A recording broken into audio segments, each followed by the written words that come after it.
Mislim, da smo pripravljeni. Pozdravljeni vsi skupaj, dobrodošli na okrogli mizi Obrati kapitala v organizaciji Inštituta za delavske študije. Zdaj namen te serije okroglih miz, ki se sicer tokrat odvija drugič, je se posvetiti določenim aktualnim političnim temam, predvsem na domačem parketu. Danes so z nami Mojca Žerak iz sindikata Mladi Plus, Anže Dolinar in Goran Lukić iz Delavske svetovalnice.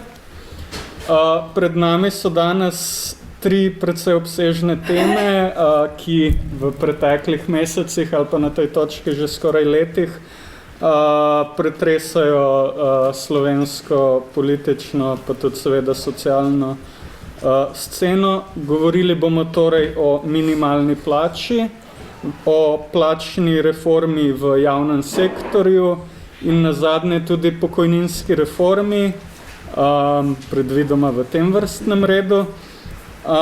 Minimalna plača se načeloma usklajuje vsako leto in je zato tradicionalno zimzelena tema vsake zime. Plačna reforma javnega sektorja je z novim letom ravno pričela stopati v veljavo, medtem ko pokojninsko reformo čakamo že nekaj časa in trenutno imamo od nje le izhodišča. Zdaj predlagal bi, da najprej začnemo z minimalno plačo.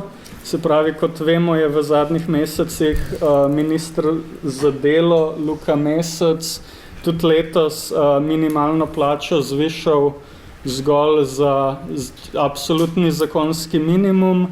Tokrat je to približno 27 evrov, kar, kot so potem opozorili tudi sindikati, takšna minimalna uskladitev ne dohiteva rasti življenjskih stroškov, kar se je potem pred enim tednom tudi uradno pokazalo s tistim dvigom praga tveganja revščine, ki je po tistih statistikah se dvignil trikrat hitreje kot minimalna plača, torej za približno 78 evrov.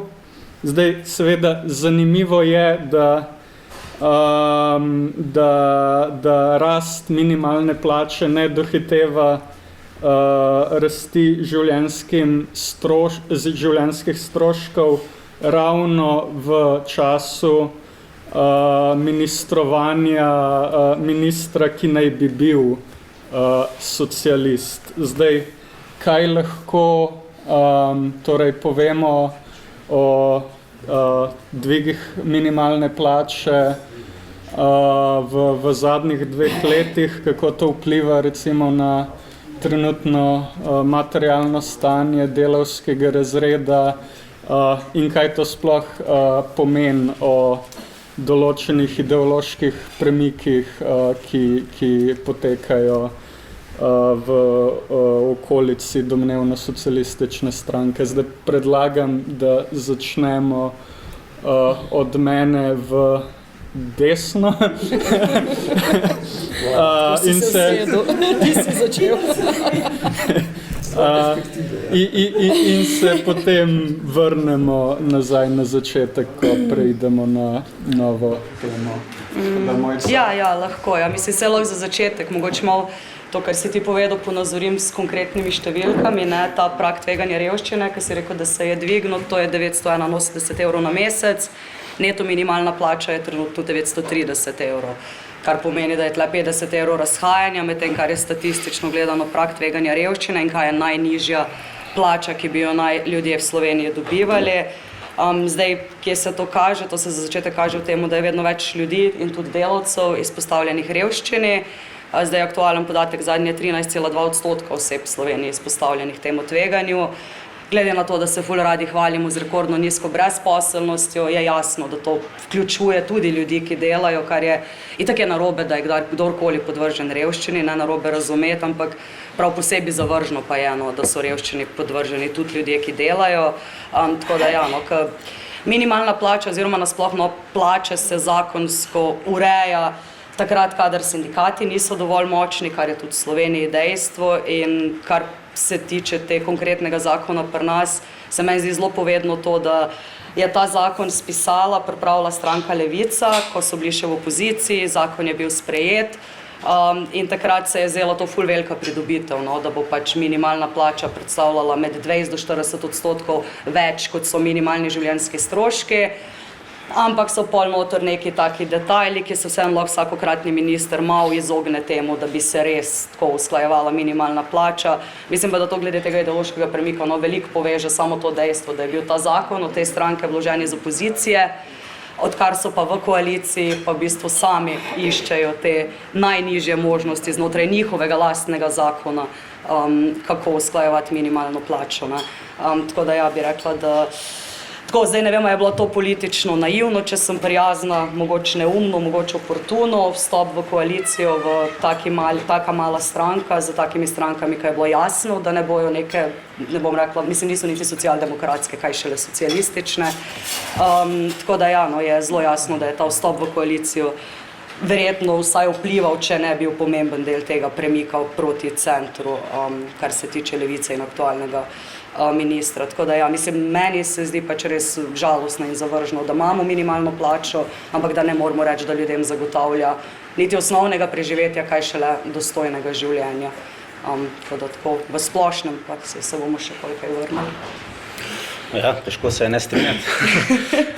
Za po mojem se itak vsi strinjamo, da je minimalna plača prenizka, da se je premalo uskladila pa tako naprej, tako da mogoče bi jaz malo kontekst sam postavil stvari. Ko se je ta zakon sprejemal, je vendar to bil korak naprej, da se je določil kot 20% nad minimalnimi življenjskimi stroški, pa največ 40%, kar je bila mimogrede takrat zahteva takratnega državnega sekretarja Tilna Božiča, da je šel v bistvu na ekonomsko-socialni svet pomiriti delodajalce s tem tako imenovanim tunelom med 20 in 40, ki se imenuje neformalno od takrat naprej Božičev tunela. Zdaj, ta zakon ni popoln, kot je rekla Mojca, možnost daje ministru diskrecijsko, da uskladi za več, ampak v nekem upanju, da bo nek minister tak nekoč obstajal, kar je zelo malo verjetno. Tako da po mojem se je bolj smiselno pogovarjati o tem, kako bi lahko zakon popravili, da ne bi bil zgolj diskrecija ministra ali pa vlade, ampak da bi dejansko zagotavljalo to, da je minimalna plača malo višja. Kar se je izkazalo v zadnjih letih problem je usklajevanje z inflacijo, ki je medletna, torej december, tukaj je vlada potegnila potezo novembra lani ali predlani, ko je znižala trošarine in s tem znižala tudi to medletno inflacijo. Torej, v zakon bi mogli v resnici napisati, da se uskladi s tisto inflacijo, ki je bolj ugodna, torej letna ali medletna, in bi na ta način zagotovili, da se tudi malo bolj dvigne minimalna plača. Seveda hrana in brezalkoholne pijače naraščajo še veliko hitreje od te inflacije in tega v resnici itak ne moreš doseči. Ampak kot si ti povedala in kot tudi podatki kažejo, mislim, da sem gledal od Eurofounda, pač materialni položaj prejemnikov minimalne plače v Sloveniji se poslabšuje. Bi mogoče sam dodal še to, da zdaj sem pa pozabil, kaj sem pa tudi. Sej, morda, če malo uskočim. Morda bi bilo tukaj dobro, če še malo razložiš to, kar se tiče letne in medletne inflacije.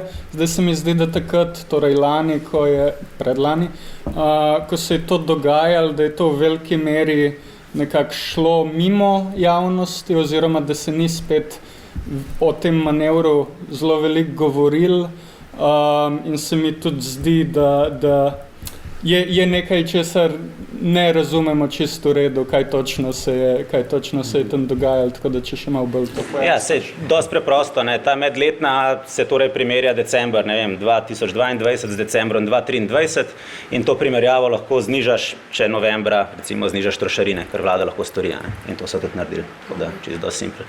Hotel sem prej v bistvu dodati samo tono, da takrat, ko se je ta zakon sprejemal, so predvsem nasprotniki govorili, da bojo vsi pol na minimalni plači, da bo to neka grozna uravnilovka. Mislim, da zdaj v teh 5 letih ta argument res padel v vodo, no, število prejemnikov minimalne plače se v resnici znižali pri nas, tako da se premika ta fronta na neko drugo raven. No, tako. Jaz mislim, se mogoče sem dodal malce en korak še nazaj, ko tisti, ki so malo dlje čas že gledali te številke, ni samo vprašanje stopnje tveganja revščine, kot je relativno pojem, ampak je vprašanje tudi samega osnovnega izračuna ženskih stroškov. In se spomnite, ko se prvič računa, seveda so to outsourcali na Inštitutu za ekonomske raziskave in takrat je že 2009 v bistvu bil izračun narejen tako, da je bil fleksibilen. In so imeli 3 verzije izračunov, torej osnovnih ženskih stroškov oziroma minimalnih ženskih stroškov. In v bistvu bil izračun na podlagi 40% populacije leta 2009 606 evrov. In to so ljudje kar pozabili. Te številke sploh ni bilo več v zgodovini, to pač ni. Zaradi tega, ker ta verzija pač ni bila ustrezna za preračun in iz te verzije v bistvu tudi na vse zadnje potem izhaja tudi znesek na koncu minimalne plače. Če bi že 2009 upoštevali 606 evrov, bi že v bistvu takrat bila minimalna plača višja. In potem relativno naprej, če gremo gledati naslednji izračun 2016, verzija, ki je upoštevala 40% prebivalstva, sploh ni bilo več. In so upoštevali v bistvu potem nadaljnjo fleksibilnost pri izračunu, da so si izmislili nekaj, kar se imenuje kratkoročni življenjski stroški. In so pol to še dodatno upoštevali, pri recimo izračunu minimalnega osebnega dohodka, ko je za socialno pomoč recimo.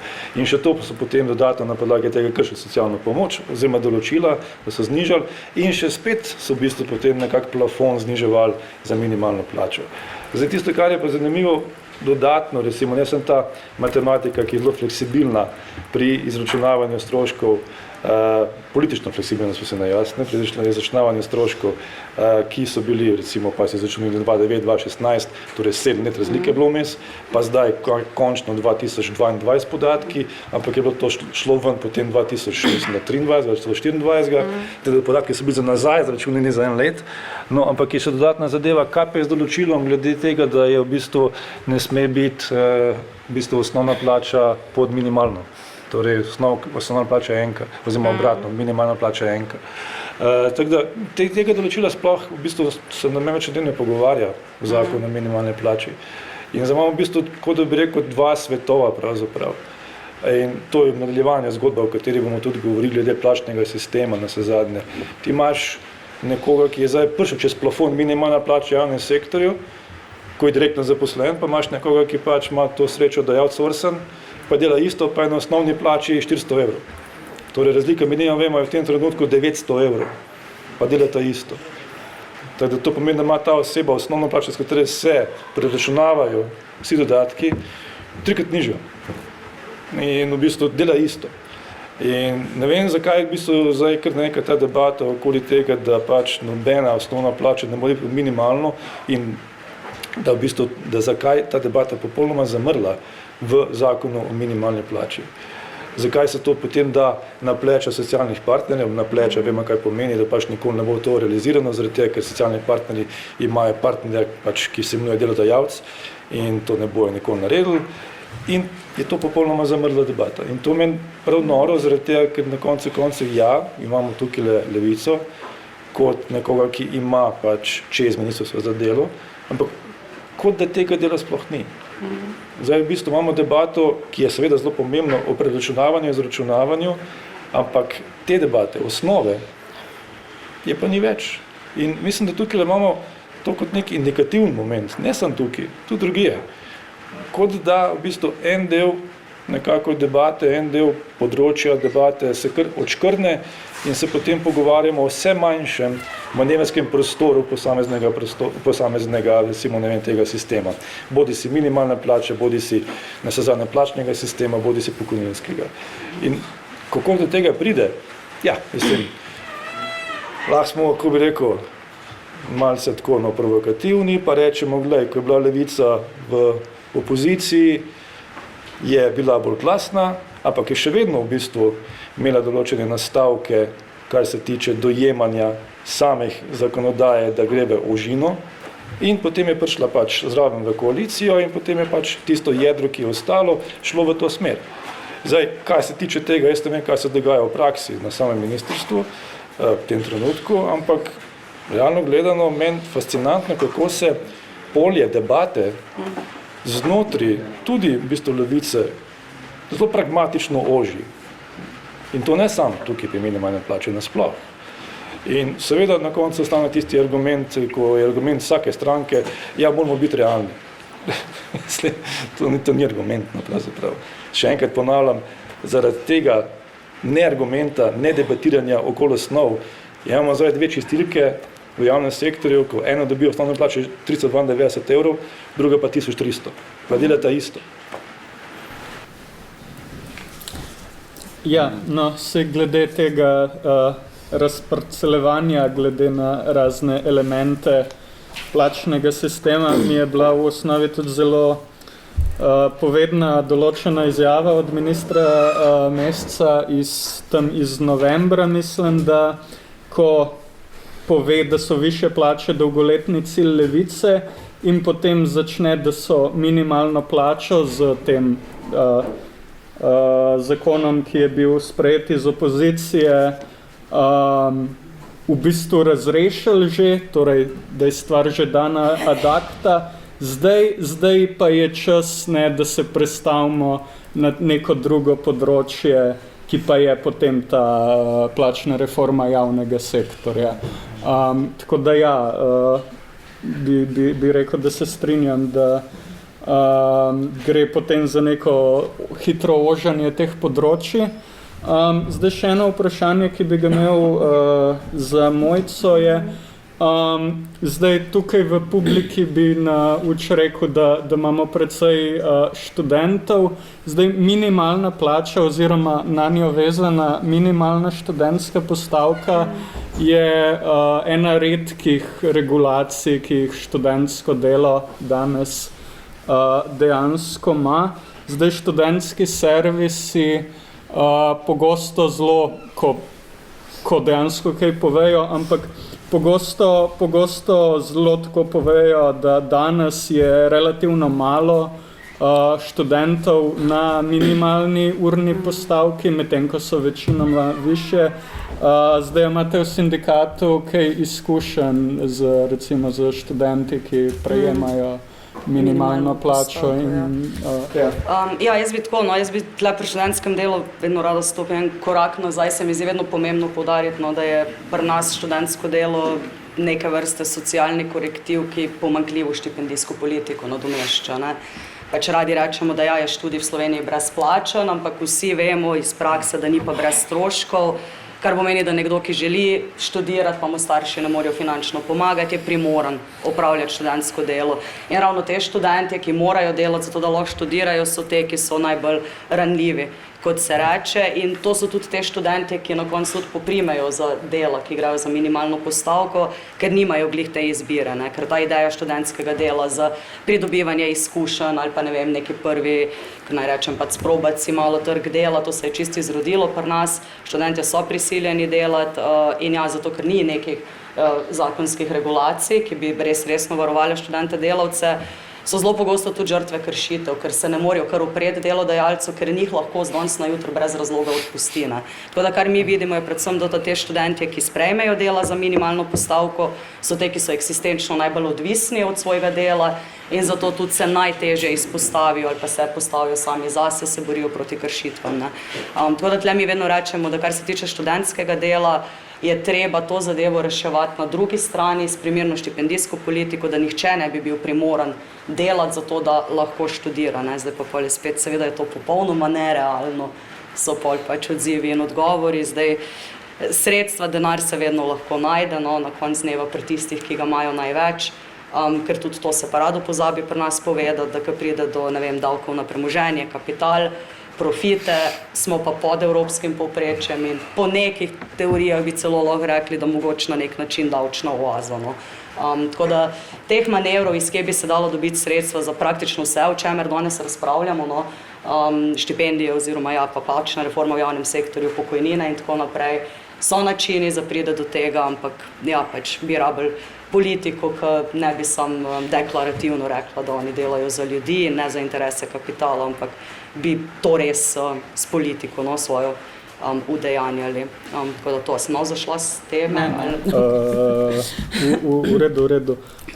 Zdaj bi se potem počasi, smo že do neke mere odprli, torej to novo plačno reformo v javnem sektorju. Zdaj bi še kdo kaj povedal glede minimalne plače? Jaz bi mogoče sam glede urne postavke, no, ki si jih omenila. Se mislim, da ironično je ZUJF tisti, ki veže minimalno plačo na študentsko urno postavko, ampak nekaj, kar se pogosto pozablja, je od 2015 naprej se pač šteje, ne, se plačuje prispevek od študentskega dela, kar se šteje tudi v pokojninsko dobo, ne, ko smo delali prej, se nič ne bo štelo, ampak način, kako se šteje, po mojem mnenju problematičen in se premalokrat to pove.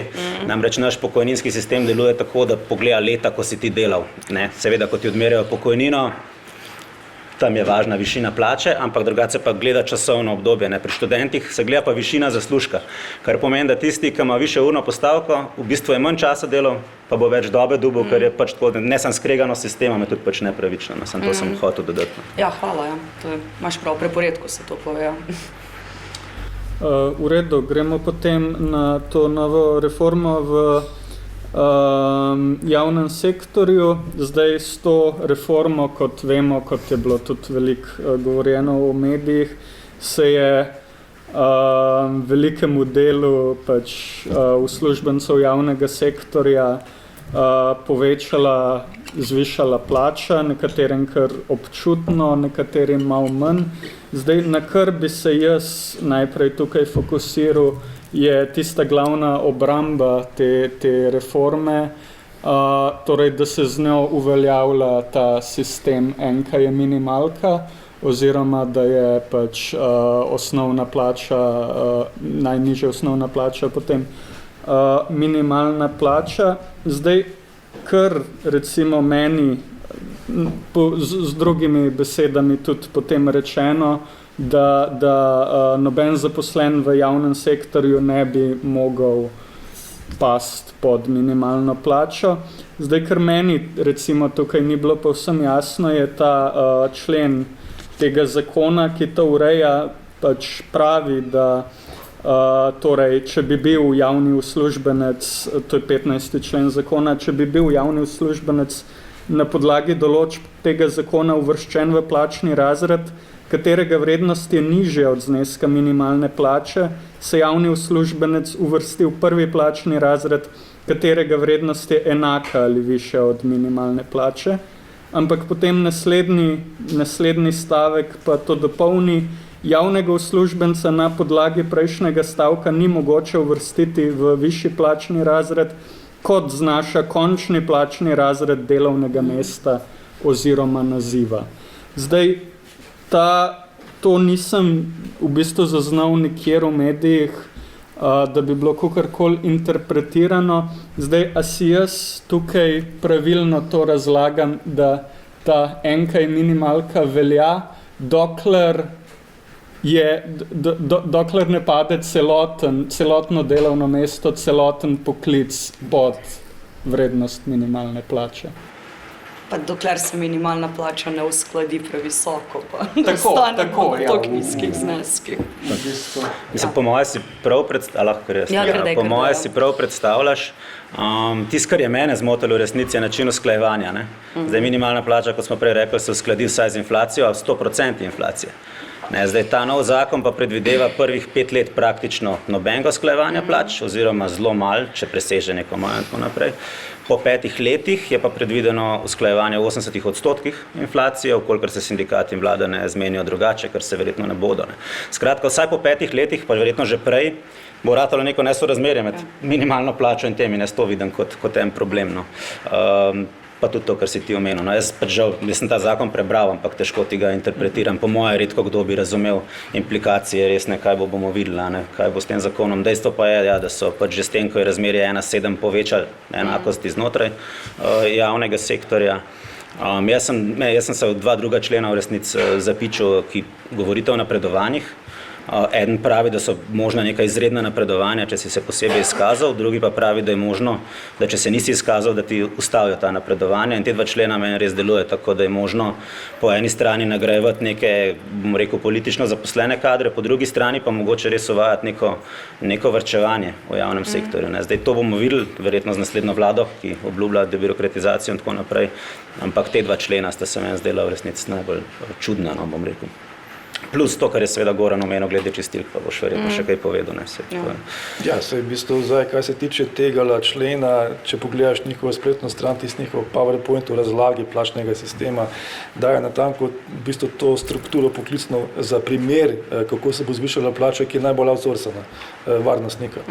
In tam piše recimo, da oseba, ki je bila prej z osnovno plačo globoko pod minimalno plačo, bo zdaj z januarjem prišla predvidoma v tretji plačni razred, ker je tretji plačni razred v višini 1303 evre.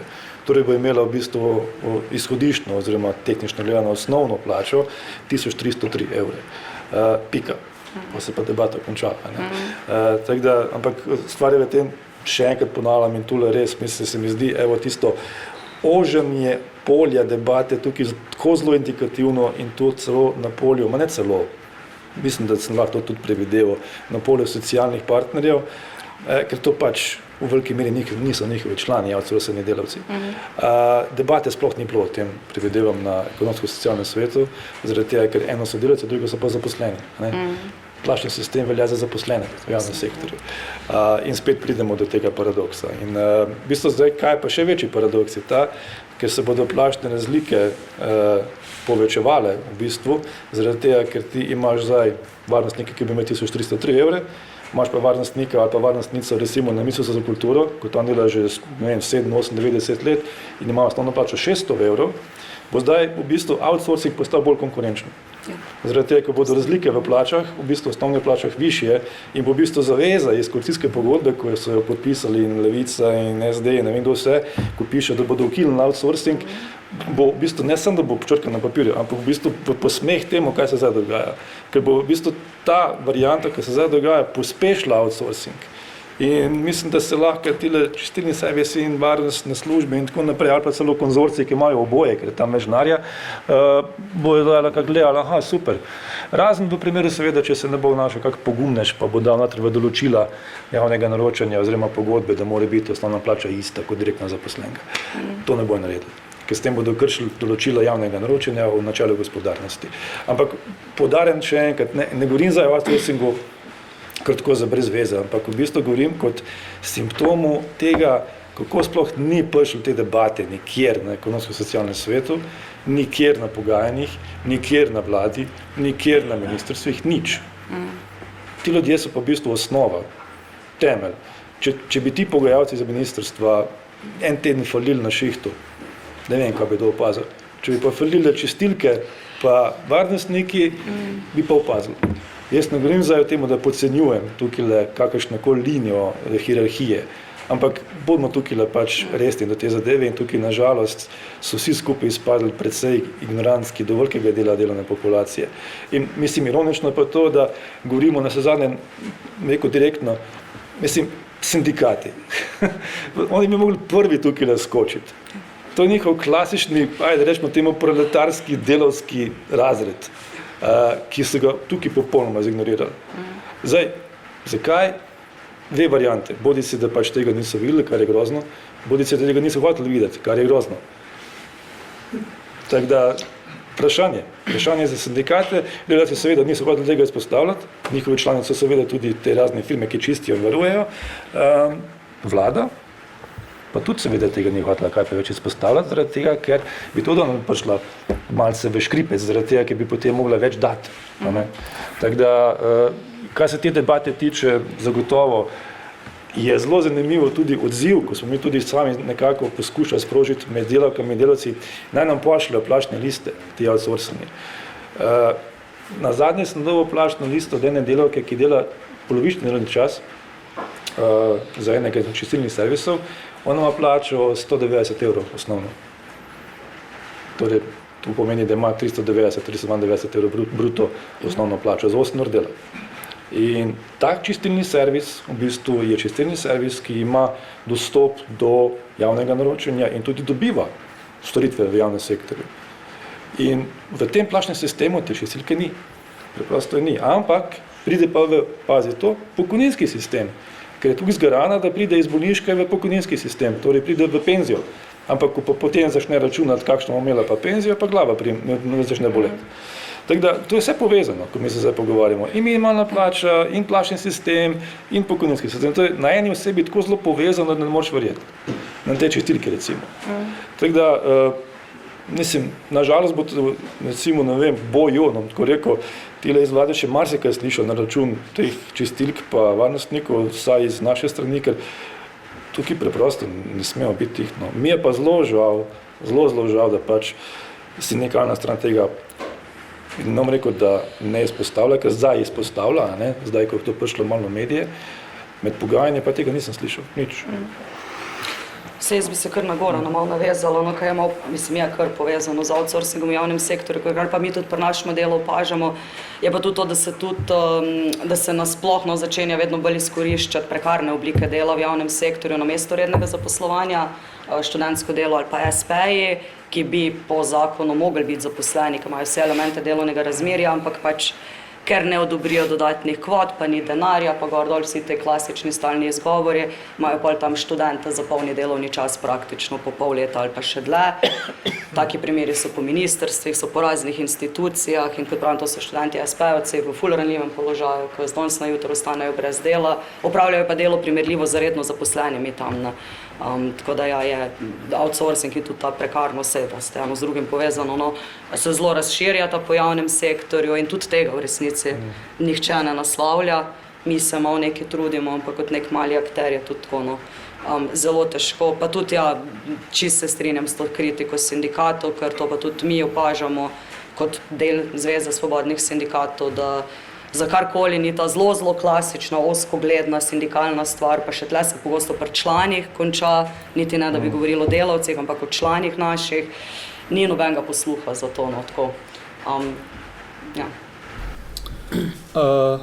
Sej zdaj v nekem javnem diskurzu se mi zdi, da tudi pogosto slišimo, da zdaj to javni sektor je nekak zaključen projekt, zdaj se pa gre enko je minimalko recimo poskusiti uvajati v zasebni sektor. Zdaj, a to vidite kot nekaj, kar kot realen projekt ali nekaj, kar trenutna politični establishment uporablja bolj kot ne za nek izgovor ali pa nekaj za potencialno kampanjo za naslednje. Kot nekaj vrste trickle-down učinek, da bo potem to šlo direktno v zasebni sektor, ali pa kot outsourcing debate v zasebni sektor.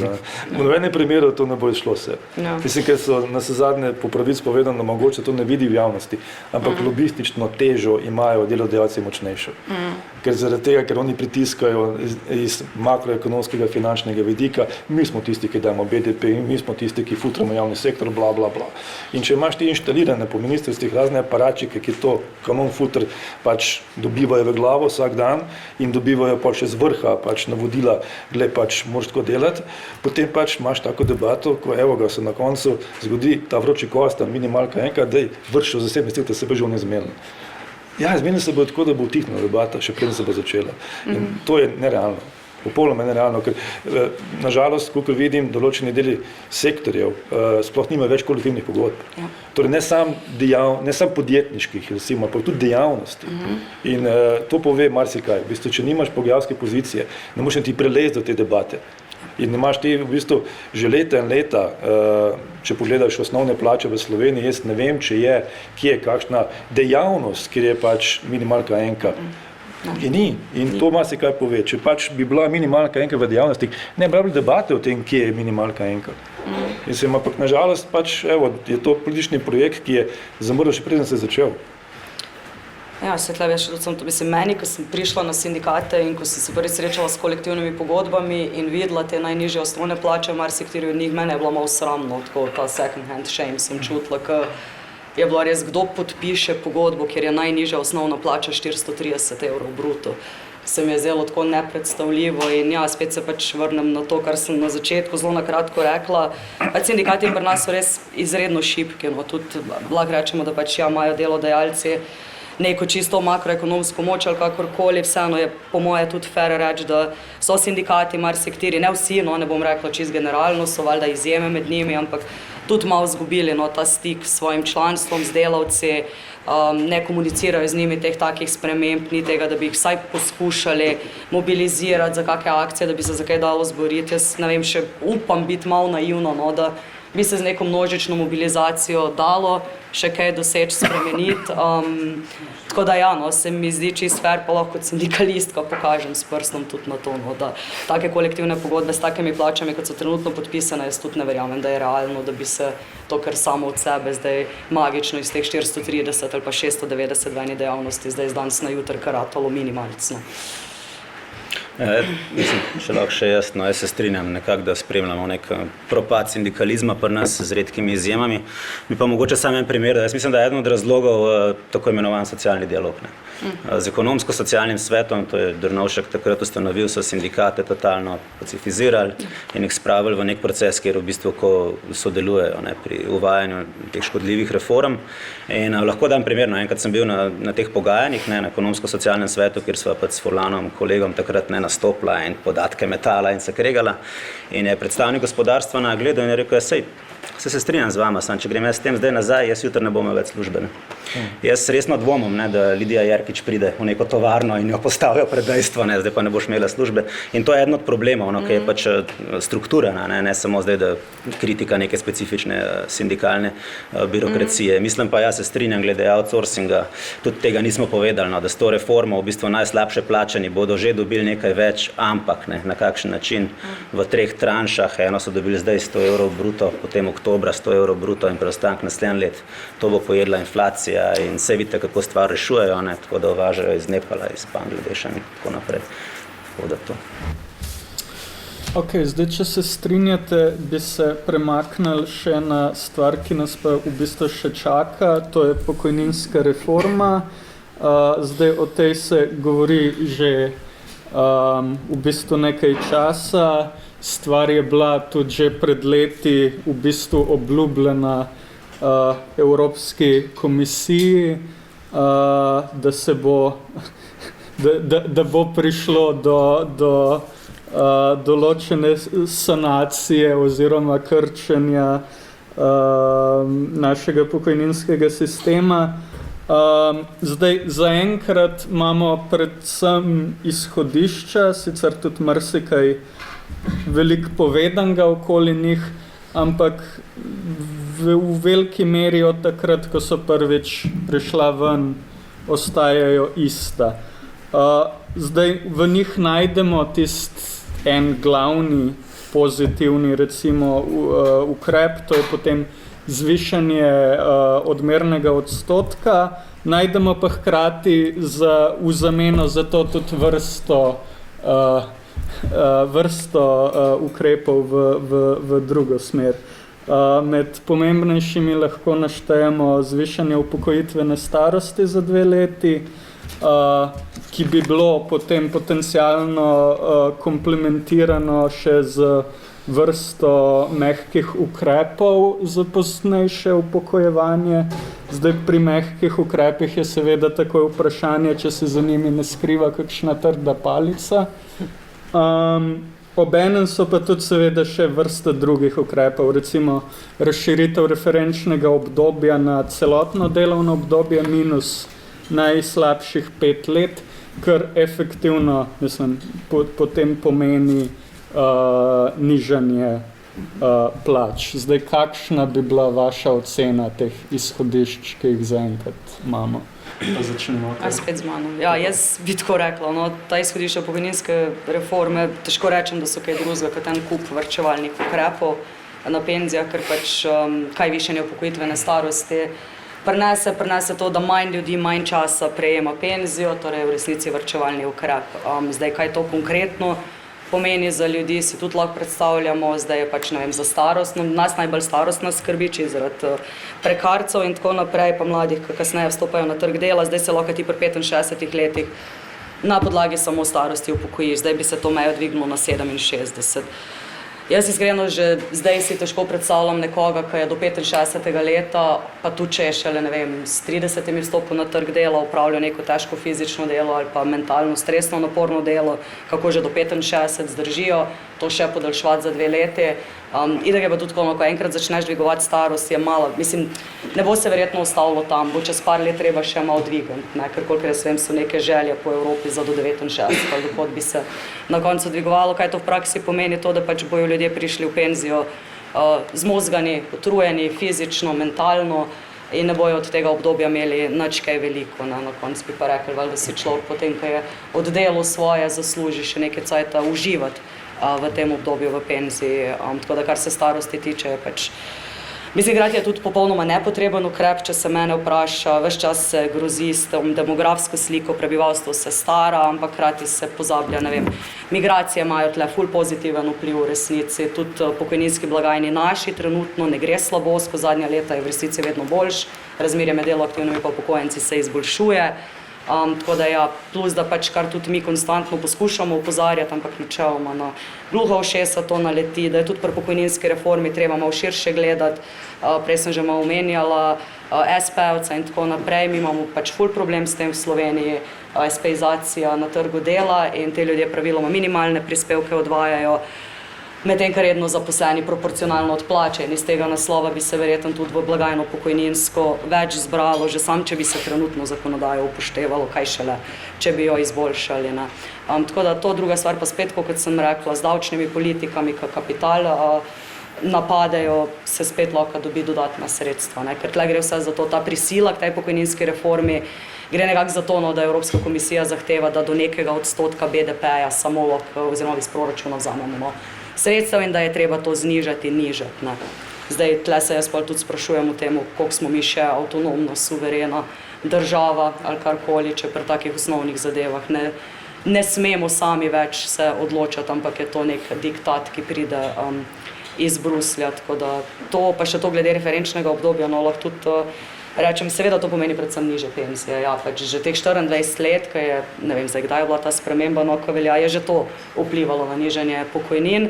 40 minus 5 najslabših je pa spet, ja, lahko ima grozne posledice, tudi če se odmerni odstotek na 70 dvigne. Ja. Tako pa se bomo še kakšen rok. Ja, 2012 je bila ta sprememba. Ja. Ja, pač ta izhodišča, pa ta reforma nekako kako vreme danes, ne, v kurcu. Jaz bi rekel, da je 2 stvari treba povedati, no, da je ta reforma nepotrebna in da je škodljiva. Nepotrebna je zaradi tega, ker je že Mojca omenila, blagajna še nikoli ni bila v tako dobrem stanju, imamo polno zaposlenost, nobene potrebe ni po dodatnih varčevalnih ukrepih. Reforma iz 2012, Janševa še vedno daje, kot pravijo oni, rezultate pozitivne, torej ljudje ostajajo dlje v zaposlitvi, predvsem iz naslova dvojnega statusa, torej prejemanja 40% pokojnine ob ostajanju v zaposlitvi. Tako da nekih resnih razlogov ni, ne, javnofinančnih seveda se bo odstotek BDP-ja, ki ga bomo dali za pokojnine brez reforme, bi se seveda povečal, ampak na, ne vem, 13,9, nekaj tazga, nič groznega, ne, če pomislimo, da imamo 650 tisoč upokojencev v tej državi.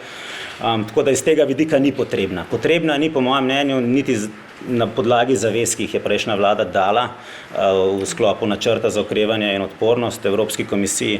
Tukaj gre za neke banalne zneske, ki bi jih mi dobili, zato da prestrukturiramo največji sistem socialne varnosti, ki je težek 8 milijard. Ne. Ta načrt za okrevanje in odpornost je res, mislim, nekako tako kot razvojna pomoč Afriki. Ne. Torej, dajte uničiti državo in ne vem kaj, mi vam bomo pa pol dali nekaj keša. Ne. Tako da ni potrebna reforma. Potrebna bi bila, ja, če bi želeli dvigati pokojnine.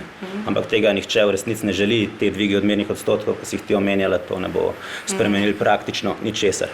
Zdaj, zakaj pa škodljiva? Predvsem zaradi 3 ukrepov, ko ste jih vidva že omenila.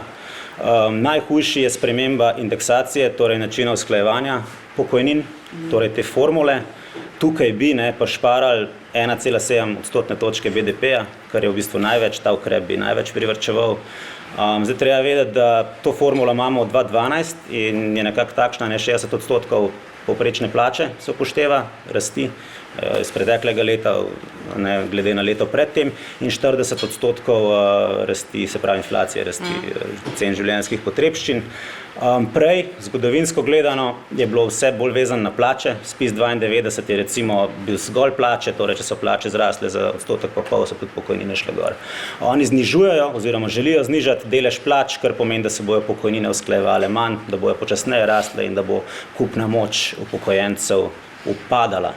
Ne? In ta ukrep v resnici ne zadeva, ker večina ukrepov z pokojninske reforme zadeva torej tiste, ki se bodo upokojili, ta ukrep pa zadeva tudi obstoječih 650,000 upokojencev. Tako da ta je najtežji, potem sta pa še dva, ki sta relevantna. Z vsakim bi privarčevali tako okoli 0,5 odstotne točke BDP-ja. Prvi je sprememba referenčnega obdobja za odmero na celotno obdobje -5 najslabših let. Tudi tukaj ne smo imeli v štartu 90-ih 10 let, potem je šlo na 18 in leta 2000 in zdaj na 24. Tako. Torej tudi tukaj bi privarčevali. Dejstvo je, da oni pač tukaj dajo posamezne primere in pravijo, ja, ta bo na boljšem, pa bo malo na slabšem, ampak treba gledati celo sliko in celostno gledano, kar tudi oni priznavajo, bi se pokojnine znižale. Tretji ukrep je pa seveda ta upokojitvena starost, ki je eden od dveh pogojev za pridobitev pravice do pokojnine. Dva pogoja imamo, odkar imamo pač to državo, ne, prej v Jugoslaviji si v bistvu samo oddelal, pa niso gledali na starost. Drugi pogoj se je uvedel leta 92. In ja, se pravi z 65 na 67 za tiste, ki so delali več kot 15 let, ne, ker to je pogoj pri nas, in manj kot 40, in 62 let za tiste, ki so delali torej 40 let, ne, kar je tudi slabo. Plus smo, ne vem, zakaj imamo mi točno 15 let za vstop, ne, kdor plačuje manj kot 15 let, jaz ne vem, ta človek ne bo upravičen do ničesar, pri nas tudi to je čudno, to radi se zgledujemo po tujini, Nemčija, Italija ima ta 5 let minimalno, mi imamo 15, ne. Tako da to so te tri ukrepi, ki bojo najbolj udarili po upokojencih in ja, so pa tukaj še druge problematične zadeve, obvezno vključitev v drugi steber, kar isto služi sam najpremožnejšima, ne, in pa še kaj bi se dal dodatno, zaključil. Še Goran? Ja, saj v bistvu zdaj, ko gledamo recimo dosti naših članov, ko so migranti, ko gledam njihovo situacijo okoli pogojev izpolnjevanja za penzijo, nekako se mi zdi, kot da gledam prihodnje generacije mladih. Zaradi tega, ker dosti migrantov, ki prihaja k nam, oni preprosto nimajo dovolj staža. Bodi si zaradi tega, ker so pač iz Bosne in so pač bili v tem času v vojni in so podelali na črno, ker pač drugače ni šlo. In je kar nekaj pri njih nastala luknja v socialnem zavarovanju dolga 10-15 let in so prišli v Slovenijo in so tukaj praktično začeli z ničle in so stari 60 let in imajo 10 let staža. In potem pridejo na spis in jim spis reče, ok, ti imaš skupaj zavarovalne dobe, ajde rečemo, imaš srečo 16 let, odmerni odstotek je 28%, najnižji je 42, če bolezen recimo, in potem dobiš van penzijo 380 evrov. Če gledajo za te mlade generacije, v bistvu, ironično gledano, dosti bo takih, ki bodo padli v isto past. Kje bo mlada generacija današnja dobila 40 let staža ob vsej te prekernosti? To pomeni, da praktično ne bi smel kadarkoli upast prekernosti oziroma prekarnosti, nekako se reče slovnično prav, da bi potem zbral tisto novo referenčno obdobje, ki je zdaj 40-5, ne vem, ko bo šla, recimo, mlajša generacija, letnik 2-5, ne vem, penzijo bo najverjetneje, ne vem, 50-5. Tako da, kar se tega tiče, je ironija, da ko gledamo te stare zmučene migrante, kot da bi gledal novo generacijo mlajših, ki v bistvu jih še čaka penzija, ampak bodo isto praskali po stažu. Praktično, ko gledam recimo, ne vem, tele naše, ki praskajo po teh letih in ko jim izračunajo informativno recimo penzijo in potem reče, ja, imam 380 evrov in potem lahko dobiš še seveda, če ima po narekovaje zdravstveno stanje ali pa srečo takšno varstveni dodatek, to pomeni, da flika svojo penzijo še z socialno-varstvenim prejemkom iz druge blagajne, da dobi potem še dodatnih 260 evrov. Mislim, to ni sistem, to je flikanje. In ironija pol dodatna je ta, da ko se zvišuje starost, se pač ne govori o tem, da že zdaj delodajalci za kjerkoli delavcev, ko ima kjerkoli omejitev, rečejo pač, da ne rabite več. In to so delavci, ki so ponavadi starejši od, že pri 45 ne škripati, 50, pa itak konc. In Bog ne daj, da dobiš kakšno invalidsko, ne upokojitev, ampak status, ki potem pa itak dobiš odpoved. In to so ljudje, ki ponavadi so stari v povprečju med od 48 naprej. In zdaj govoriti o tem, da delodajalci se otepajo neproduktivne delovne sile, hkrati pa v bistvu debata o tem, da se podaljšuje delovna doba, pač to ne res skupaj. In nažalost imamo vse več delovnih invalidov, zaradi pač vse težjih delovnih pogojev, ne vse lažjih, pa tukaj, da smo se najasni, ne samo zaradi, pač ne samo populacija fizičnih delavcev, ampak tudi, kako se reče, kognitivni pritiski in tako naprej. Ja, tudi k nam prihaja vse več delavk in delavcev, ki so preprosto zgoreli, fizični pritiski, poleg fizičnih pritiskov, projekti in zdaj, če štancaš projekte 15 let, valjda se ti pozna, mislim, zgoriš. In zdaj si predstavljaj te osebi, ki je 2-3 zgorela, da mu rečeš, da še malo guri še 15 let. Ne gre, telo ugasne in konc. In zdaj si predstavljaj, da si star 45 zgorel, si na bolniški dolgotrajni SP-jevc. In ti reče, ok, da še malo potrp do starosti 67 let. Ne gre. In tukaj mislim, da bo ena velika implozija nastala v smislu zdravstvenega stanja populacije, o kateri se pač ne govori. In to je res generacija 45+. In še enkrat ponavljam, ne samo fizični delavci. Ker to, kar mi opažamo, je, da se ponavlja isti diagnoze in potem te osebe, kaj se zgodi, padejo potem v dolgotrajno bolniško, ko itak je velik pritisk na debatah o absentizmu, pač to so ljudje, ki goljufajo sistema, ker pač ne hodijo na delo po leto, 2, potem pa padejo v invalidski postopek in dobijo kategorijo invalidnosti. In zdaj v primeru, recimo konkretnih, ki jih imamo, kaj to pomeni, da so to invalidi, ki jim 2-kratno znižajo v bistvu odmero. In to pomeni, da v bistvu prvič znižajo zaradi tega, ker imajo pač tisto pokojninsko osnovo in potem od tega odštejejo tistih 63,5% najvišjega odmernega odstotka v tem trenutku, od tega pa še odštejejo 60%. In potem ta oseba, ki je invalid, delovni invalid, dobi 460 evrov nadomestila za invalidnost. Pa je delala recimo, ne vem, 18, 20, 22 let je delala in dobi 460 evrov nadomestila za invalidnost, nima pa staža, da dogura do penzije. In jaz mislim, da se bo to zgodilo, da bo ta gap med temi delovnimi invalidi, ki so ostali na čistini in nimajo dovolj staža, in upokojitveno starostjo vse večji. Luknja bo vse večja, ti ne bodo ozdraveli, ne bodo kar nekaj skočili na noge in rekli, jaz nisem invalid, in bodo v bistvu vse več časa na teh nizkih zneskih, ko so zdaj, kot sem rekel, za invalide, na nadomestilo za invalidnost, recimo v tem primeru 460 evrov. Ta debata, tudi ko se pogovarjamo, recimo, ne vem, kaj se tega tiče, tudi s sindikati, ja, pa pritiskom, ampak ni posluha, se sam veš, kak je. Stvar je v tem, da preprosto spet pridemo na isto točko, to je populacija, ki preprosto nima glasu. In ker nima glasu, se to ne prevede v članstvo, bodi si sindikalno, bodi si politično, in ker se to ne prevede v interesno članstvo, se ne prevede v pogajanje. Tako realno grobo, grozno rečeno, ampak tako je. In to je populacija, ki preprosto nima neke valute pritiska. In to vidimo sami, ko recimo tudi, ko do nas pridejo, so preprosto tudi sami tako inštalirani posledično, da jih je skoraj da sram reči karkoli, prositi karkoli, izpolnjevati karkoli. In nažalost je to populacija, ki pa ga je res fajn najebala že zdaj in posledično ob takšni v bistvu postopku reformiranja pokojninskega sistema, ki je proces, ki gre očitno nepovratno v smer podaljševanja staža, referenčnega obdobja, hkrati pa ignorira zdravstveno stanje populacije, bo vse več takih, ki bodo popolnoma izviseli. Če bodo imeli srečo, bodo padli na kombinacijo izjemno nizke penzije pa varstvenega dodatka, če pa ne bomo imeli dovolj staža, ga bo pa še bolj najebal. Zaradi tega, ker imamo recimo tudi zdaj, ko si sam rekel, recimo ta 15 let, ampak če imamo recimo primer osebe, ki je invalid, pa se mu zgodi invalidnost zaradi bolezni, on mora imeti določeno formulo staža, da sploh dobi invalidsko penzijo. Če tega nima, ne dobi nič. Torej ne dobi varianto sorazmerne penzije. Ne, nič ne dobi, 0. Tako da, mislim, da tukaj nas še čaka precej huda kriza, kar se tiče generacij, ki zdaj nekako ovohavajo penzijo, je pa še to precej dala na fata morgana, imajo pa tako v bistvu fizično, psihično znuceno telo, da preprosto ne morejo več.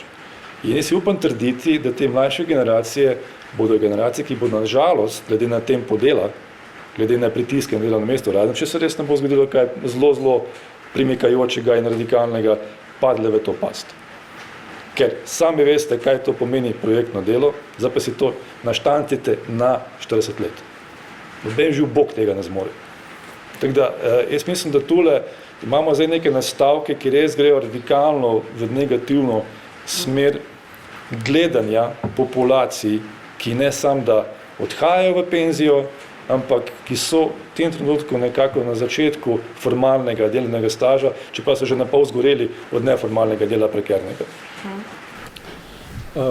Zdaj, omenili smo zdaj tudi še absentizem, recimo. Zdaj, ko se ta stvar recimo pojavi v medijih ali pa ko začne kdo govoriti okoli tega, je zven tega ponavadi nekaj podobnega, kakor kapital ali pa državna birokracija govorita o tistih na socialnih prispevkih. Torej, v praksi kot ljudje, ki nekaj kradejo družbi. Zdaj, kaj je sploh ta tako imenovani absentizem in zakaj se, vsaj zdi se tako, državna birokracija giblje trenutno v smer reševanja tega vprašanja? Ti si se veliko ukvarjal z absentizmom. Ja, midva, ne? Ne, mislim, zakaj se to zdaj pojavlja v medijih? Mislim, je nevarno, da se pojavlja. Jaz upam, da ne bojo neke zakonske rešitve pripeljali, res upam. Je pa stvar taka, ne? Ta stvar je na tapeti zato, ker se je zdravstveni sistem privatiziral. Ne? Dokler imaš ti javni zdravstveni sistem, ne, se za stroške omejevati normalno, ne? Ko pa imaš privatiziranega, ne? Kar pri nas pomeni koncesije, ki so javna zasebna partnerstva in tako naprej, moraš pa začeti omejevati stroške, seveda jih ne boš omejeval pri plačilih, ne, izvajalcev in tako naprej, omejuješ jih tam, kjer je to lažje, torej kjer iščeš krivce, ne, in potem pišeš članke, glej ga, ne, že 11 let je na bolniški, ne, rekorder, ne, mislim, rekorder pišejo, ne, to ni rekorder, to je pač bolan človek, ne. Ne, in zato se to pojavlja in jaz upam, da to ne bo šlo skozi, upam tudi, da bodo sindikati tukaj malo bolj aktivni, kakor so bili pri ostalih stvarih, no. Ker to je pač res nevarno. Ne. Torej sprememba. Tukaj se pa posega v bistvu v pravico, ne. V pravico do bolniškega nadomestila, kar pomeni v temeljno zakonodajo, na podlagi katere delajo sindikati, torej zakon o delovnih razmerjih, ne, in tako naprej. In zakon o zdravstvenem varstvu. Mislim, zakaj pa je to k absentizmu, pa mislim, da je tako Goran prej lepo povedal, kaj je opisal.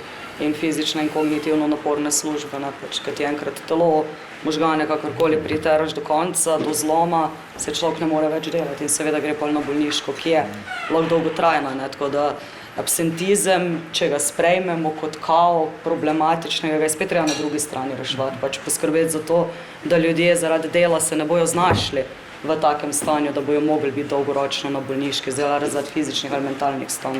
Se lahko dam en primer, ne. Sprejel se je lani pravilnik o ročnem premeščanju bremen, ki bi končno pač lahko ponudil podlago, da se malo nadzoruje, kaj te delavke v trgovini in drugod počnejo, pa tudi v socialnem varstvu, ne. In berem poleti lani, da ga je minister za delo zamrznil, ne.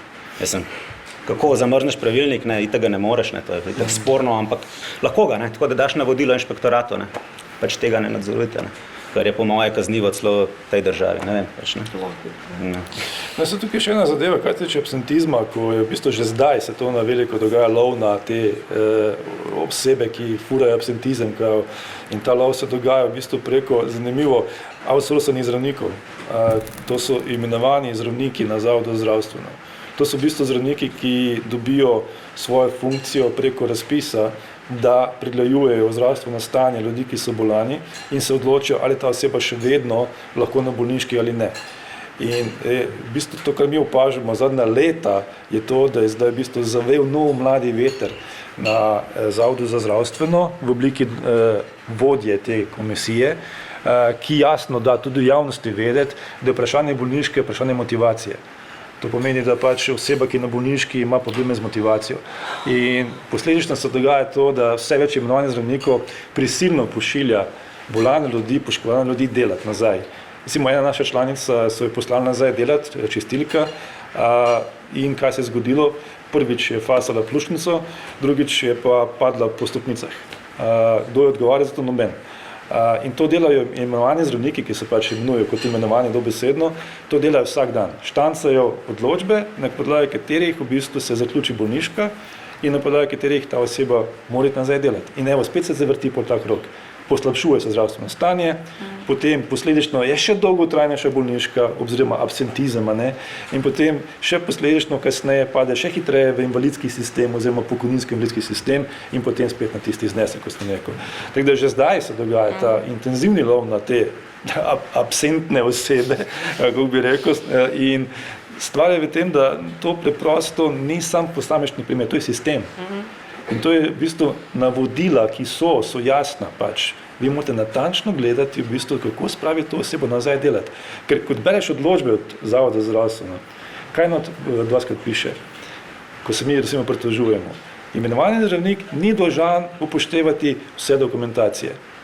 On je edini, ki ve celotno zdravstveno delo zmožnost te osebe.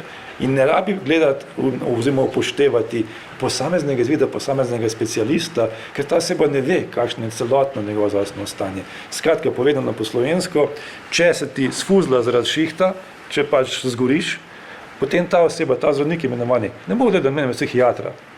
Ne bo gledal mnenje te osebe, ko v bistvu mnenje psihiatra zaradi tega, ker je ta oseba prišla na ambulanto psihiatrično, ker je prišla tja zaradi tega, ker ni mogla več držati pritiska. Ne bo gledal mnenje psihiatra, ampak bo dal na stran mnenje psihiatra in bo rekel, ne, to je zgolj krajša motnja oziroma krajša depresivna epizoda, malo tablet, eno cimbalto, malo cipraleksa, pa poj delati.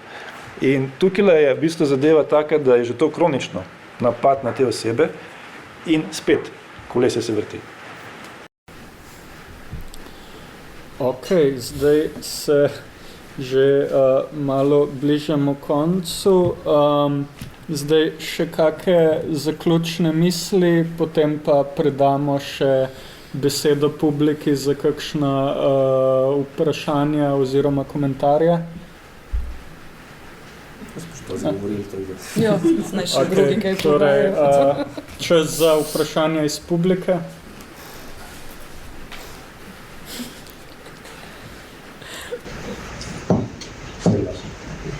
Jaz imam vprašanje, samo en fun fact. Kot študentka prekarka dela, sem najbolj v stiku z še bolj prekariziranimi ljudmi. Ful pač je nemogoče se pogovarjati z administrativnimi delavci, ker pač nimaš nič zares, da se pogovarja z njimi. Ful več skupnih pogovorov recimo s čistilkami. En čistilni servis se je v bistvu, ki pač deluje v Ljubljani, se je ta mesec odločil, da v bistvu to leto, pač ne, v tem letu bojo dajali nek bonus 100 evrov, če oseba, ki je pač zaposlena preko njihovega čistilnega servisa, ne vzame bolniške. To je reševanje absentizma.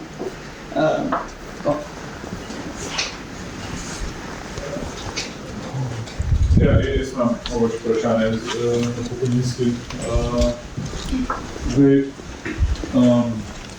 Mislim, strinjam se, da nekako potreba po varčevanju ni, nazadnje je to dokazala tudi mikrosimulacija Inštituta za ekonomska raziskovanja, ki je pokazala, da so bile projekcije Evropske komisije precenjene za 2,2 odstotne točke v BDP v letu 2050, ali pač dokazuje, da je pač Slovenija znotraj fiskalnih okvirov in pač potrebe potem tudi po samih kriterijih komisije ni. Zdaj, potreba pa verjetno pač je potem, da se sistem prilagodi na generacijo, ki je po finančni krizi v bistvu bila v prekarnih pozicijah, kar je nazadnje tudi subvencijami za SP spodbujala država. In v bistvu me zanima, kaj bi potem bili ukrepi znotraj osnovnih parametrov, po vašem mnenju, ki bi to reševali? Jaz prvo probam, čisto konkretno znotraj pokojninske reforme. Jaz bi rekla dvig prispevka delodajalca, ki se je tudi znižal, letnic nekaj let nazaj. Ne vem, koliko veste, delodajalec svoje plače 15,5, delodajalec pol manj. In pač kar bi jaz rekla, za začetek se naj delodajalčev prispevek nazaj dvigne, kjer je bil.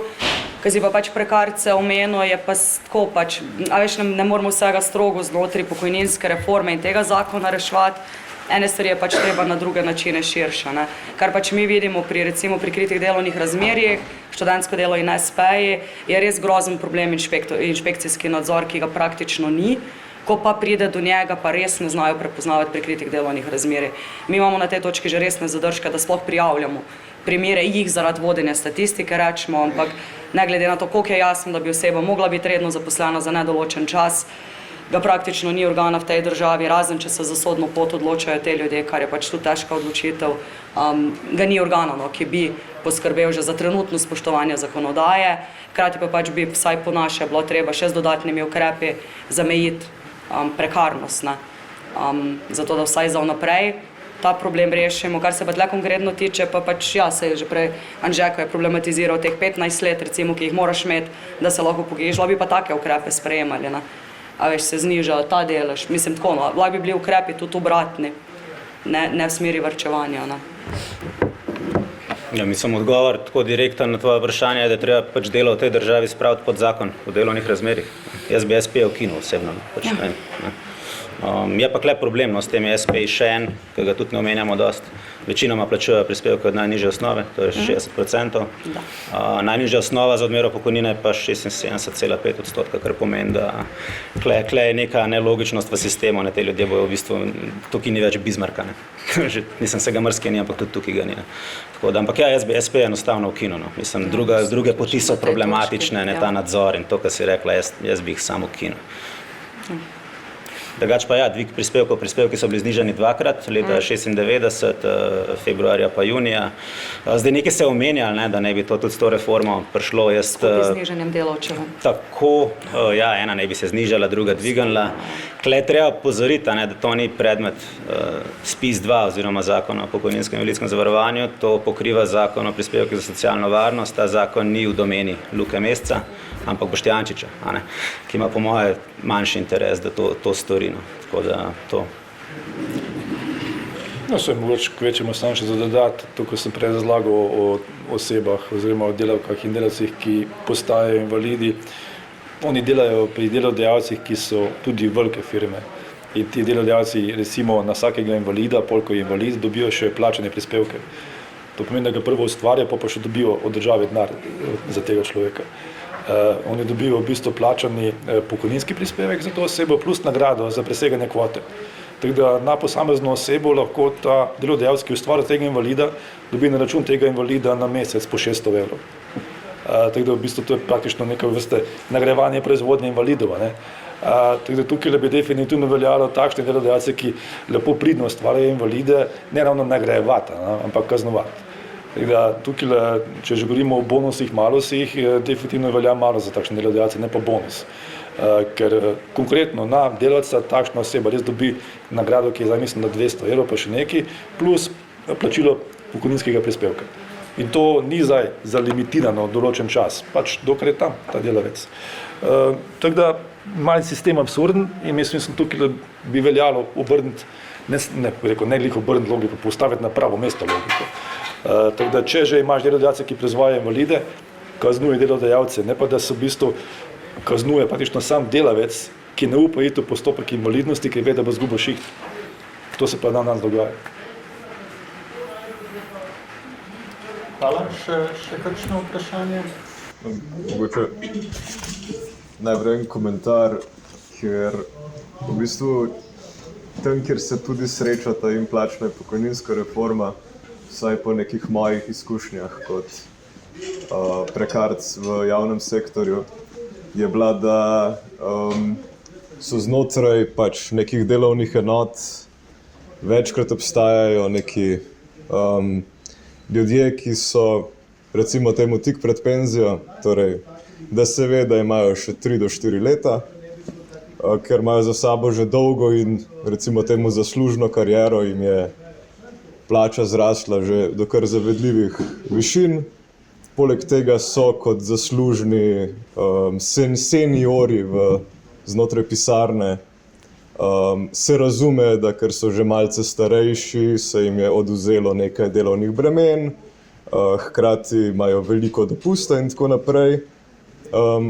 Ampak plača je pa še vedno pač visoka, kar pomeni, da pač za večjo plačo se dobi manj dela, s čimer je načeloma vse ok. Ampak pač ta manjko dela in manjko denarja se seveda flika s prekarci. Ne? In težava nastane, ko se pač ta praksa potem razpase povsod tudi mimo teh seniorjev. Ne? Torej se začne flikati s prekarci to, da se izborijo privilegije. Ne? Zdaj, če se hkrati plačna masa v javnem sektorju viša, če financiranje teh institucij sledi temu višanju, je to načeloma ok. Sam vem za vsaj 3 podsisteme, kjer se to ne bo zgodilo, ker bo pač sistem rado dražji, medtem ko se financiranje verjetno ne bo neposredno uskladilo s to podražitvijo.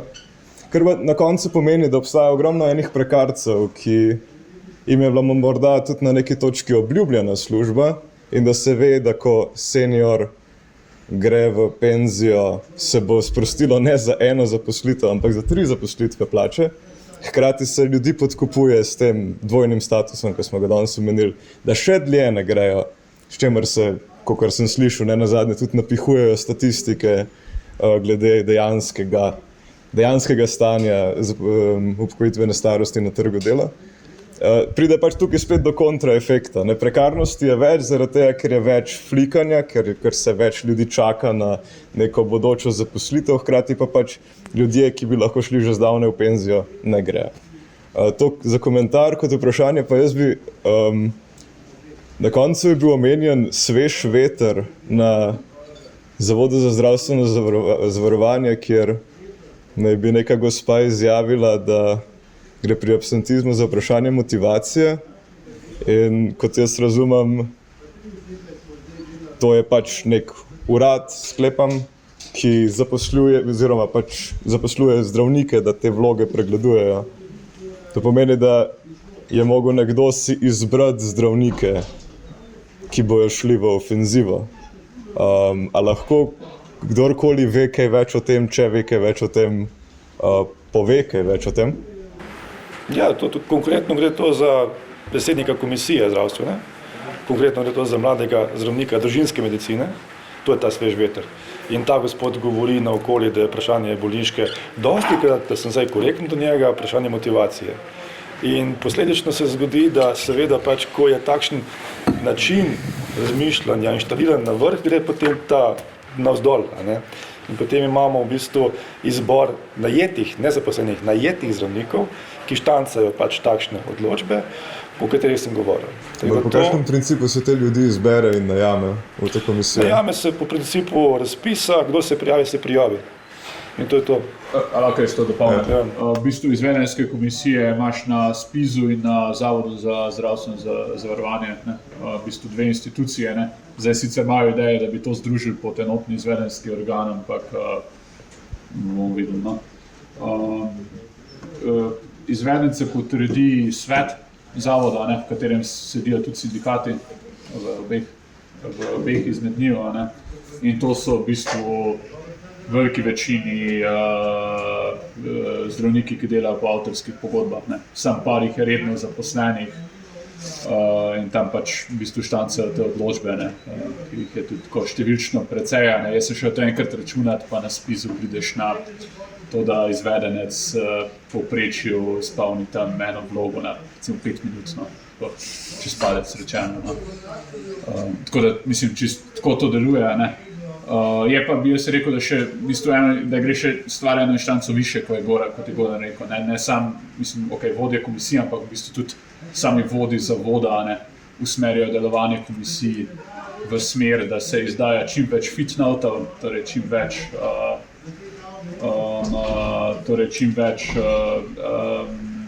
odločb, ki pravijo, da si zmožen delati 4-5, tudi v bistvu 6 ur. Ampak to je v bistvu konsistentna politika, ki pride tudi od samih direktorjev zavodov. Ampak moje vprašanje je, kako je možno, da se glede teh odločb sploh lahko vodi kakšna politika? Mislim, razen, če je to nekaj popolnoma neuradnega. Če je pa to nekaj uradnega, je pa pač to skregano z vsemi velikimi zdravniškimi etikami in načeli strokovnosti. Mislim, da sklepava, da obstajajo interni pravili. Definitivno obstajajo navodila. Kakor obstajajo navodila na pravnih enotah, obstajajo navodila tudi tukaj. Ker na zadnje to je uradni dokument, to je odločba, pod katero je podpisana ta oseba. To je dvostopenjski sistem in imenovani zdravnik odloča in potem, če se pritoži že na komisijo. In potem je ironija ta, da če ti pač, ne vem, imaš odločbo, ki se ti izteče 1. marca, pa se pritožiš, moraš potem še čakati na novo odločbo. Vmes kaj? Vmes pa pač padeš v luknjo. Ne moraš pokuriti lasten dopust, da potem lahko čakaš na novo odločbo, ki ti bo zavrnila tvojo pritožbo. In na koncu boš ostal brez dopusta, brez šihta. Tukaj v bistvu imaš res jaz sem prepričan, da res za usmeritev, definitivno. Ne samo zaradi tega dotičnega gospodiča, ampak v bistvu gre to za res sistem, v katerem res se štancajo takšne odločbe, ki so res definitivno in direktno škodljive za zdravje teh ljudi. Ironija je pa ta, da na koncu ti osebe, kot sem rekel, nazaj pridejo v sistem, se ne ozdravijo. Še hujš so bolane. In pač očitno te osebe to ne zanima, ker ko se mi pritožujemo, gremo v tožbe, se to niso odvetniki, ki jih mora plačati ta zdravnika. Ne? To pač plača država. On pač je tam zato, da zagotovi efektivnost sistema. Če pa zgubi na sodišču, je pa sam vprašanje računa, ki se imenuje verjetnostni račun. Od 100 ljudi, koliko se bo pritožil? 1 ali pa 2, ko bo dobi, navaden delavec, ko dobi odločbo, pa ko vidi tiste diagnoze, pa ko vidi cervikobrahialni sindrom, pa upoštevanje te diagnoze, pa FTA, pa GTA. Aha, to je to, a moram delati. Pač, to je to. In se jih velika večina ne pritoži. In na to gledajo. Ja, pač politika zdravstvene blagajne je politika omejevanja stroškov. Ne. Oni imajo na ZZS posebno delovno skupino za absentizem, ne, ki se sam s tem ukvarja. Ne. In problem je, da pač tukaj sindikati nič ne naredijo. Ne. Sindikati sedijo v skupščini ZZS-ja, sedijo v svetu SPIZ-a in ne naredijo nič, ne, s tem, da te blagajne so tako zgodovinsko bile produkt ravno sindikalnega boja, ne. Delavske skladnice in vse to je pač bilo ustanovljeno strani delavcev, da so pač zbirali sredstva za tveganja, ne, starosti in bolezni. In to je še en failer velik sindikatov danes. Ne.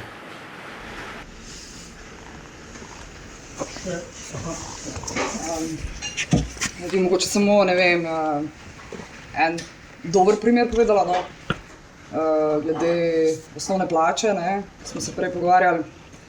V Tušu, na primer, ko smo z delavci začeli, je bilo tam 670 evrov neto. Po 3 letih, torej konkretnih kolektivnih akcij, borbe, torej res kritike, torej kakšnega koli socialnega dialoga ali sestankov, nam je zdaj uspelo prijeti torej na 1300 bruto za prodajalko. In avtomatsko, ne vem, je to sprožilo potem tudi, ne vem, da so v Šparu začeli hitro dvigati, mislim, saj tisti minimum, no. Tako da to je mogoče en primer, kaj lahko in kako iti kontra temu, torej res konkretno na terenu z delavci, z akcijami, in seveda samo z grožnjo stavke je nekaj, kar lahko dosežemo. No. In česar je seveda premalo v našem prostoru. So še jaz dodal en pozitiven primer, to pa je, mislim, da se Simtek imenuje podjetje, da reč predvsem imajo čiščenje pa sobarice, te, ki jih outsourcajo državne firme tudi med drugim in so se tudi sindikalizirale pod vplivom Sindikata gostinstva in turizma. So podpisali podjetniško kolektivno pogodbo tudi za najnižjo osnovno plačo. Mičken manjka minimalcno, par evrov pod tem, kar je zdaj bruto minimalsko, da jaz tudi si želela na bolj pozitivni noti zaključiti mogoče s čim takim, da še zmer se da, no, se je pa treba povezati. Pač delavci se morajo na koncu povezati v sindikat, tudi če se sami na dnu, če so člani, težiti svojim sindikalnim predstavnikom, iti sindikalne akcije, stavke, proteste in tako naprej. In seveda je pa to valjda enostavno reči iz nekega varnega položaja, ker nisi ti ta, ki bo potencialno brez službe, ampak takrat sem že enkrat vmes rekla, jaz si želim še biti toliko naivno mogoče, da se da kaj na boljše premakniti. Ok, če ni potem drugih vprašanj, mislim, da lahko na tej noti potem zaključimo. Hvala vsem trem za udeležbo in za sodelovanje na tej okrogli mizi. In za malo ure. Ja, kaj pa pravico do odklopa. Kaj pa plačilo? Ja, komu račune stavimo? To se pa zmenimo. Preden povsem zaključimo, bi jaz sam eno napoved. Čez točno 3 tedne Inštitut za delavske študije pričenja z letošnjim letnikom predavanj. To sicer, kot ime pove, poteka vsako leto, približno 2 do 3 meseca predavanj na določeno temo. Letos bo tema vojna, tako da spremljajte naša socialna omrežja in spletno stran, pa upam, da se vidimo tam. Hvala. Like, share and subscribe. Treba.